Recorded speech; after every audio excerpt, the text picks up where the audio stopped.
날마다 찬양하고 하나님께 나갑니다.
계속해서 찾아가세요.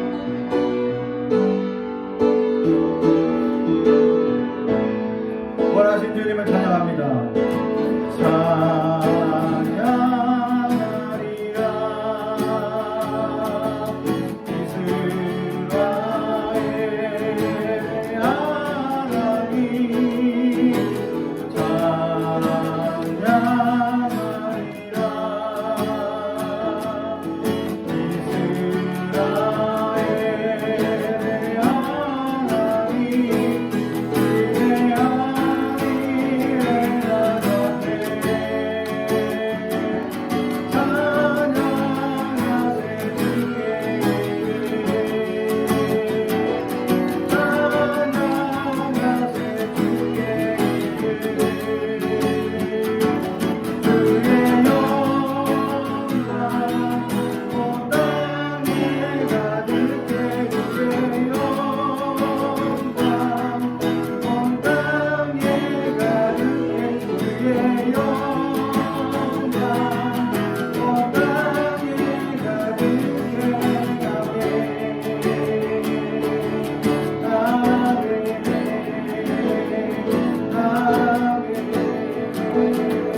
하늘에 계신 우리 아버지 온 땅에 가득한 그 사랑 내 영혼이 기뻐합니다. 내 영혼이 경배합니다.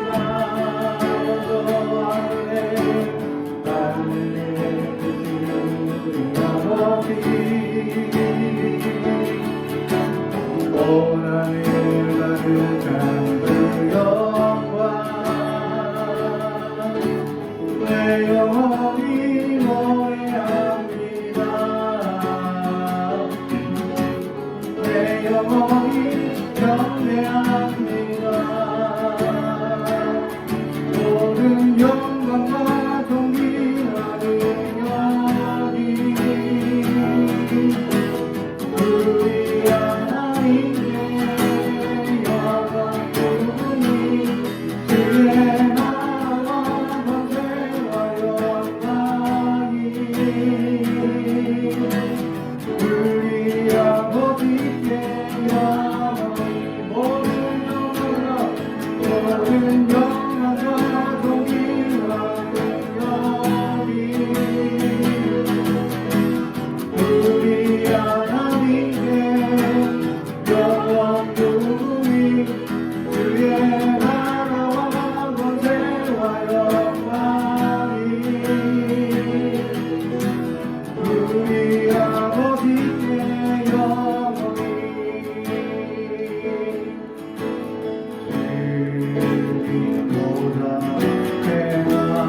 나로 고통받는 자를 위로하게 하소서.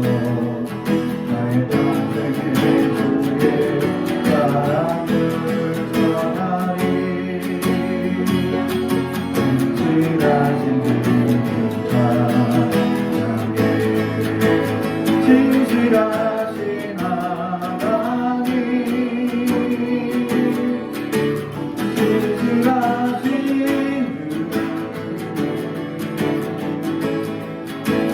나의 주 하나님은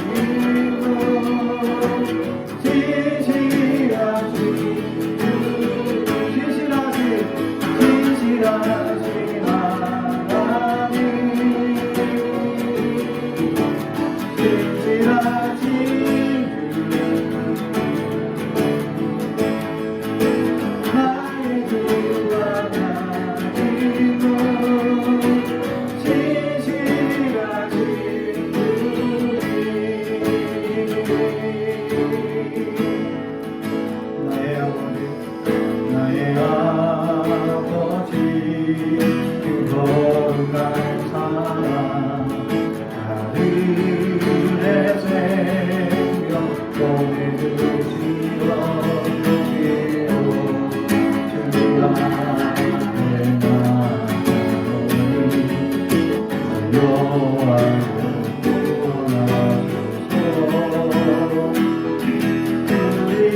오늘 우리에게 주시는 하나님의 말씀은 사도행전 10장 34절에서 43절까지 말씀입니다.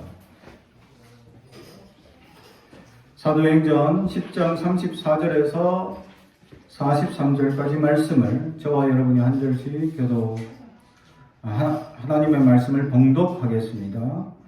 하나님의 말씀을 경청해 주시기 바랍니다. 베드로가 입을 열어 말하되 내가 참으로 하나님은 사람의 외모를 보지 아니하시고 각 나라 중 하나님을 경외하며 의를 행하는 사람은 다 받으시는 줄 깨달았도다. 믿음의 주 되신 예수 그리스도로 말미암아 화평의 복음을 전하사 이스라엘 자손들에게 보내신 말씀 곧 요한이 그 세례를 반포한 후에 갈릴리에 시작되어 온 유대에 두루 전파된 그것을 너희도 알거니와 하나님이 나사렛 예수에게 성령과 능력을 기름 붓듯 하셨으며 그가 두루 다니시며 선한 일을 행하시고 마귀에게 눌린 모든 사람을 고치셨으니 이는 하나님이 함께 하셨음이라. 우리는 유대인의 땅과 예루살렘에서 그가 행하신 모든 일의 증인이라. 그들이 나무에 달아 죽였으나 하나님이 사흘 만에 다시 살리사 나타내시되 모든 백성에게 하신 것이 아니요 오직 미리 택하신 증인 곧 죽은 자 가운데서 부활하신 후 그를 모시고 음식을 먹은 우리에게 하신 것이라. 우리에게 명하사 백성에게 전도하되 하나님이 살아있는 자와 죽은 자의 재판장으로 정하실 자 곧 이 사람인 것을 증언하게 하셨고 그에 대하여 모든 선지자도 증언하되 그를 믿는 사람들이 다 그의 이름을 힘입어 죄 사함을 받는다 하였느니라. 아멘. 우리 가슴에 손을 얹고 축복의 언어합니다. 나는 하나님의 사람입니다. 축복의 사람입니다. 우리 가정은 영혼이 잘됨 같이 범사가 잘되고 강건해지는 가정입니다. 우리 교회는 번성하고 창대하게 되며 하나님의 언약이 이루어지는 교회입니다. 아멘. 오늘 말씀의 제목은 부활의 증인이라는 제목의 말씀으로 은혜를 나누고자 합니다. 그렇습니다. 많은 사람들이 이 주님의 증언자로 세워져 있습니다. 그러나 그 시대의 입장에 있어서 예수님께서 다시 살아나셨다라는 증언을 쓰기에 필요한 또 그러한 고백이 필요한 상황이었다라는 것이죠. 왜냐하면 바리새인들과 사두개인들은 예수님이 다시 살아나지 못한다, 그런 일은 있을 수 없다라고 했기 때문에 그들은 그것을 지키기 위하여 뇌물도 쓰고 또 단단히 밧줄로 무덤을 묶어 놨습니다. 그러나 그 무덤은 곧 열리시고 하나님께서 다시 부활하셨고 많은 제자들에게 보여주셨다라는 사실이죠. 그럼에도 불구하고 그 시대에 많은 이들이 예수님의 부활을 믿지 아니하고 거부하고 연약한 대로 살아가는 사람들이 많았다라는 것이죠. 심지어는 예수님의 제자들마저도 의심하는 자들이 많았다는 겁니다. 우리가 잘 아는 도마마저도 내가 주님을 만져보아야 알겠다 하니 주님께서 그에게 나타나셔서 구멍난 손을 내미시며 만져보아라, 내 옆구리를 만져보아라고 말씀하십니다. 그렇습니다. 주님은 분명히 부활하셨습니다. 다시 살아나셨습니다. 그것을 우리에게 보여주신 목적은 무엇이냐? 우리도 다시 살 수 있다라는 것입니다. 다시 말하면 이 암흑화 같은 세상, 어둠이 주관하는 것 같고 이 어둠 속에 살아가고 불법이 자행되고 연약한 것이 살아있는 것 같은 이 세상에 하나님은 다시 우리에게 믿음을 강조하며 부활의 소망을 가지길 우리에게 말씀해주고 있다는 것입니다. 예수 그리스도를 믿는 이들을 통하여서 하나님은 부활하시고 부활의 소망이 우리에게 나타나며 이 세상이 어둠의 권세에 묶여있지 않고 부활할 것임을, 주님의 말씀이 선포되고 주님이 역사하는 것이 나타나고 증거되고 있음을 우리에게 말씀해 주고 있다라는 사실입니다. 그런데 많은 사람들은 예수님께서 십자가에 못 박히시자마자 제자들은 도망을 갔습니다. 그리고 많은 제자들, 아니 대부분의 제자들은 예수님을 부인하고 거부하는 일로 자기 살기 바빠서 도망가는 모습을 보여주고 있었다라는 것입니다. 그렇죠. 우리도 주님을 증인으로 고백하기보다는 세상에 일어나는 현상들, 또 불법과 어둠의 세력의 권세에 눌려서 그런 연약함으로 살아가는 이들이 너무 많더라라는 사실입니다. 요즘 이 장관들 청문회 때문에 그 사람들의 삶을 돌아보는 청문회들을 언론들이 각자 잘 해주고 있습니다. 참 우리의 삶이 그렇게 많은 사람들에게 완전히 까발라지게 된다면 어떻게 될까? 완전 우리의 삶이 근본부터 드러나게 된다면 우리 어느 누구도 자유롭지 못할 수 있다라는 사실이죠. 그렇습니다. 우리가 하나님 앞에 얼마나 자유롭고 세상 앞에서 떳떳하게 살아가느냐라는 것입니다. 우리에게 당면한 조그마한 이익의 문제 때문에 우리는 그것을 거부하거나 외면하거나 우리는 잘못된 것을 선택할 수도 있다라는 사실이죠. 그렇습니다. 저도 2번이나 이사를 하면서 이 교인 집 이름으로 우리 자녀들을 등록했던 적이 있었습니다.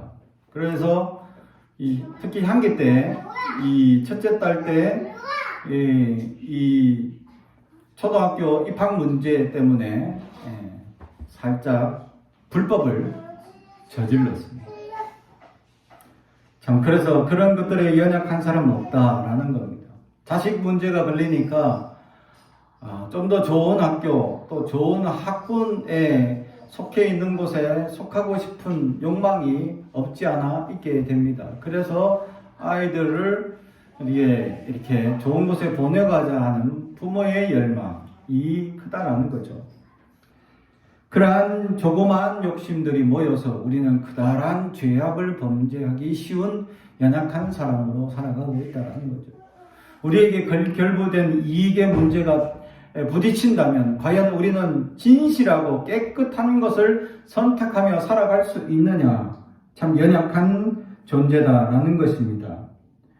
그러나 오늘 성경은 증인을 찾고 있습니다. 주님의 부활의 증인을 누가 될 것이냐라고 찾고 있다라는 것이죠. 베드로는 주님께서 예언할 때에 모두 도망가고 부인하게 될 것이다 라고 할 때에 베드로는 저는 절대 도망가지 않겠습니다 라고 예수님 앞에 장담을 합니다. 그러자 예수님은 너는 한 번도 아니고 3번이나 나를 부인할 것이다 라고 말씀해 주죠. 실제로 예수님이 십자가에 달리기 전 수많은 고난을 당할 때에 다른 사람들과 함께 모닥불을 쬐며 모여있는 그 자리에 주님이 어떻게 됐을까 궁금하여 찾아갔다가 사람들이 나 당신 봤는데 라는 한마디에 아니라고, 절대 나 그런 사람 아니라고 부인하기 시작.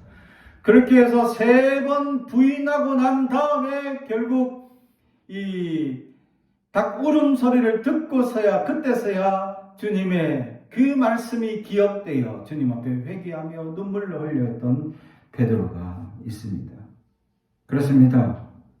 정말 나는 증인으로 살아가겠습니다. 결단하고 나는 정말 증인이 되겠습니다. 라고 큰소리치지만 실제로 생활 가운데 조그마한 우리의 이익의 문제가 걸리거나 조그마한 어떤 불이익의 문제가 우리 삶에 걸리게 된다면 우리는 과연 옳은 것을 결정하고 정말 그리스도인답게 살아갈 수 있느냐?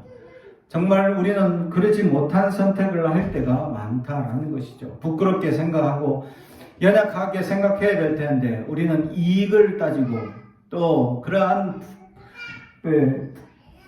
불이익을 당하지 않기 위해서 우리는 그런 유혹이 쉽게 넘어가는 존재였다라는 사실입니다. 결국 다시금 주님께서 우리에게 깨닫게 하실 때 회개하고 참여하며 다시 세상에 나가지만 또 세상의 유혹과 미혹 가운데 또 넘어져 좌절하고 이것이 마치 다람쥐 쳇바퀴처럼 우리의 죄악에 쳇바퀴가 계속 돌아가고 있다라는 사실이죠. 그렇습니다. 사랑하는 성도 여러분, 우리에게 어떤 강력한 믿음, 어떤 대단한 믿음을 요구하시지 않으셨습니다. 주님은 그렇게 흩어진 제자들을 다시 부활하신 후 한 사람 한 사람 모을 때 그들에게 하신 질문이 바로 이겁니다. 요한의 아들 시몬아, 내가 나를 사랑하느냐? 그렇습니다. 믿음이 없어서 흩어지고 도망가서 삶의 현장으로 다시 돌아간 그를 향하여 주님, 믿음이 크냐? 믿음의 문제 또는 책망을 하시거나 또는 문제 제기를 하셔야 되는데 그게 아니라 내가 나를 사랑하느냐? 라는 사랑의 질문을 하고 있다라는 사실이죠. 그렇습니다. 부활의 증인의 첫 번째 고백이 사랑합니다 라는 고백이 있어야 합니다. 주님 앞에 사랑의 고백이 어느 무엇보다 필요한 고백인 줄로 압니다. 주님은 우리에게 어떤 믿음의 고백이나 대단한 역사의 고백이나 어떤 놀라운 기적의 고백을 바라는 것도 아니셨습니다. 단지 하나, 내가 나를 사랑하느냐 라는 고백이죠. 이 세상에, 그래서 이 사랑의 문제에 있어서 가장 논하기 어려운 문제를 늘 부모들은 자녀에게 물어봅니다. 도저히 대답할 수 없는 질문을 던지죠. 아빠가 좋아, 엄마가 좋아. 그죠? 아빠 사랑해, 엄마 사랑해 라고 둘 중에 한 사람만 선택해봐 라고 아주 말도 안 되는 질문을 던집니다. 그렇죠? 부모 입장에서 자녀에게 끊임없이 받고 싶은 것이 사랑이다. 그리고 또 부모도 자녀에게 끊임없이 보여주는 모든 행위들이 사랑이기 때문입니다. 다시 말하면 우리의 삶의 근본이 사랑이라는 것을 주님께서는 알고 계셨다라는 것입니다. 그래서 주님께서도 당신에게 가장 필요한 것이 뭐냐? 내가 나를 사랑하느냐? 라는 사랑의 고백이에요. 사랑하는 성도 여러분, 우리는 주님을 사랑하고 있습니까? 사랑한다는 정말 고백을 인정하고 있습니까? 우리가 그 고백을 하고 있는지 우리의 삶을 돌아볼 수 있어야 합니다. 우리가 진정 그렇게 고백하고 있다면 정말 우리는 부활의 증인이 될 수 있기 때문입니다. 부활의 증인의 첫 번째는 주님을 사랑해서 시작하는 것이다 라는 것을 우리에게 보여주고 있기 때문입니다. 사랑하는 성도 여러분, 우리는 주님을 사랑하는 자가 되어야 합니다. 온 마음과 뜻과 정성을 다하여 주님을 사랑해야 합니다. 주님께서도 우리에게 황금률로 마태복음 7장에 하나님을 사랑하고 이와 같이 내 이웃을 내 몸과 같이 사랑하라. 이것이 율법이요 첫째다라고 말씀하십니다. 사랑하는 성도 여러분, 그렇죠. 사랑하라는 겁니다. 그런데도 불구하고 이 부활의 첫 번째 고백인 이 사랑마저도 우리는 제대로 하지 못할 때가 많습니다. 사랑하지 못함으로 가정이 깨어지고, 사랑하지 못함으로 친구가 깨어지고, 사랑하지 못함으로 전쟁이 일어나고, 사랑하지 못함으로 분열이 이어지게 되어져 있다라는 것입니다. 사랑하게 되면 전쟁도 없고, 사랑하게 되면 분열도 없고, 다툼도 없기 때문입니다. 사랑한다면 아무 연약함이 없습니다. 진정한 사랑하게 되면 연약한 것도 용서하게 됩니다. 그러나 진정한 사랑을 못하면 어떻게 되죠? 약점만 보이고 불평만 보이고, 그래서 자꾸 불평하게 되고 연약하게 살아갈 수밖에 없습니다. 사랑하는 성도 여러분, 그러므로 우리는 사랑할 수 있길 바랍니다. 그래서 이 자리에서 우리 옆자리에 있는 사람들 향하여 사랑합니다 하고 안아줄 수 있길 바랍니다. 두 번째, 부활의 증인으로 살아갔던 한 사람에 대한 이야기가 사도행전 10장 앞에 이야기들로 이어지고 있습니다. 이 이야기는 바로 이방인 고넬료에 대한 이야기였습니다. 사도 베드로를 향하여 꿈의 환상을 보여주시며 부정한 음식들을 보여주시고 그것을 먹게 하시고, 주님께서는 이제 취하게 하셨다. 부정한 것들 다 용납하시고 인정하시면서 그에게 한 종이 찾아올 텐데 따라가라 라고 말씀하고 있다는 겁니다. 그러자 그는 아침에 일어나서 찾아온 종이 모시는 그 이야기를 따라 그는 따라갔습니다. 그러자 고넬료라는 집안에 들어가게 되었습니다. 그에게 주님의 복음을 전하고 온 집안이 예수를 믿고 경배하자. 오늘 말씀으로 하나님은 참으로 사람의 중심을 보시는구나, 외모를 보시지 않는다라는 것을 깨달았다는 겁니다. 다시 말하면 유대인이 되어야 되는 핏줄을 봐야 되고 집안을 봐야 되고 민족을 봐야 되는데 주님은 그 모든 것 안 보시고 고넬료라는 그 이방인을 그냥 받아들이시라는 주님의 음성을 듣게 되었다라는 것입니다. 그렇습니다.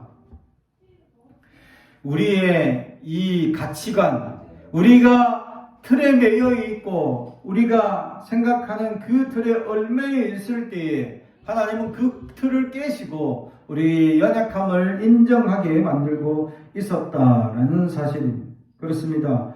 많은 이들이 그런 연약함 가운데 살아가고 부족함 가운데 살아가고 있지만 우리는 우리의 눈에 보이는 대로 느끼는 대로만 살아갈 때가 너무 많다는 것입니다. 주님의 말씀대로 실천하며 하나님의 역사를 인정하지 못한다라는 것이죠. 이방인 고넬료, 이스라엘 백성들 입장에서는 연약한 존재였고 아무것도 아닌 사람이었음에도 불구하고 하나님의 메시지는 이 베드로에게 분명히 나타났고 하나님은 이제 이방인을 받아들이는 이 입장을 그에게 보여주고 있었다. 그러면서 그가 고백하는 그 고백, 외모를 보시지 않는다. 외모를 보시지. 우리는 외모를 많이 봅니다. 그래서 외모를 많이 가꾸죠. 우리의 심령이 연약하고 나약한 중에 살아가고 있으면서도 우리는 외모만 가꾸며 살아갑니다. 일명 세상의 이야기는으로 따지면 스펙만 쌓아가는 이야기들이죠.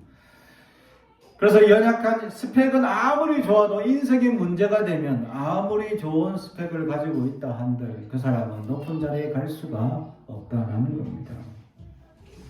왜냐하면 그 사람의 문제점이 곧바로 드러나기 때문입니다. 그런 사람들의 인성, 그런 사람들의 연약함이 나타나게 되어져 있다는 거예요. 조그만 그런 사람은 권력만 쥐게 되면 그 권력을 남용하는 데 사용하고 또 자기의 이 권력이 마치 세상의 모든 권력을 가진 듯 착각하고 있다라는 것입니다. 자기가 가진 세상의 모든 권력은 권력이 아니라 책임입니다. 우리가 가지고 있는 모든 자리들은 책임의 자리들입니다. 그 책임을 다 하려고 노력하지 않고 그 책임을 하기 위해서 주어진 여러 가지 혜택들만 누리며 살아가는 사람들이 있더라라는 사실이죠. 사랑하는 성도 여러분, 우리도 그러한 연약함에 연약한 존재이라는 사실이죠. 베드로는 유대인만 생각했습니다. 유대인에게만 복음을 전할 줄 알았습니다. 유대인에게만은 메시아를 전할 줄 알았습니다. 그러나 밤중에 그에게 나타나 환상을 보여주시고 고넬료를 맞이하게 된 그의 삶을 통하여 하나님 앞에 하나님은 참으로 외모를 보시지 않는다 함을 고백하는 것입니다. 그렇습니다. 우리는 외모를 보지 아니하고 그 심령을 뚫어볼 수 있는 우리가 될 수 있길 주님의 이름으로 축복합니다. 그러므로 우리의 마음과 뜻과 정성을 다해 주님 앞에 나아가 주님의 부활의 증인이 될 수 있어야 한다라는 사실이죠. 결국 주님께서 부활의 증인이 되게 하시는 목적은 무엇이냐? 세상 모든 사람들에게 복음을 전하고자 하는 목적이 있었기 때문입니다. 즉 우리 사람을 외모로 취하지 아니하시고 하나님은 연약한 한 사람 다윗을 왕으로 세우시고 또 하나님에게 놀라운 역사가 이루어지도록 함께 하시는 역사들, 그 성경 속에 나타난 사람들의 사역들을 돌아보게 되면 하나님은 위대한 하나님을 보게 된다는 사실입니다. 결국 하나님이 어떤 사람을 쓰고 있느냐, 우리는 외모를 취하지 아니하고 믿음을 취하는 놀라운 역사를 바라볼 수 있어야 한다는 거죠.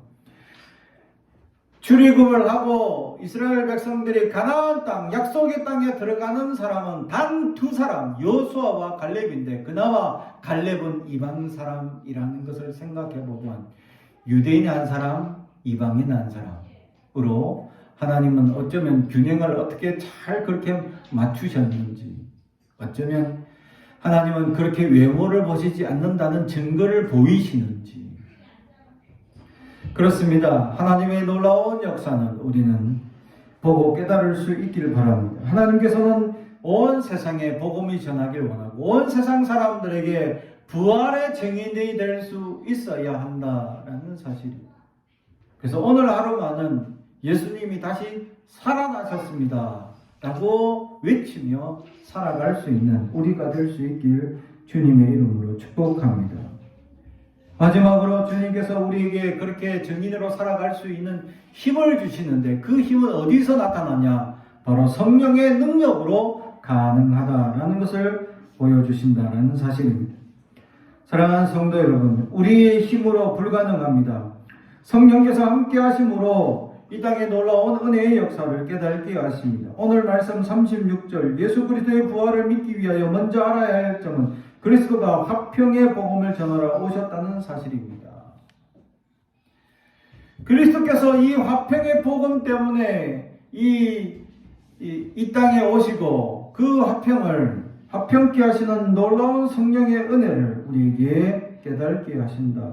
그리고 이 화평케 하기 위하여 당신께서는 화목제물로 우리에게 역사해 주셨다라는 사실입니다. 하나님과 인간 사이에 나누어졌던, 갈라놓았던 죄를 그리스도께서 이어주셨다라는 사실입니다.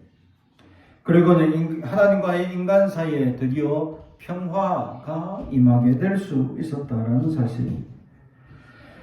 그리고 예수 그리스도로 말미암아 살아가는 믿음의 백성들에게 이 땅의 삶을 어떻게 살아가야 할 것인지 성령께서 날마다 우리에게 은혜를 주시고 감동을 주신다는 사실입니다. 사랑하는 성도 여러분, 우리에게 그 은혜를 덧입을 수 있길 바랍니다.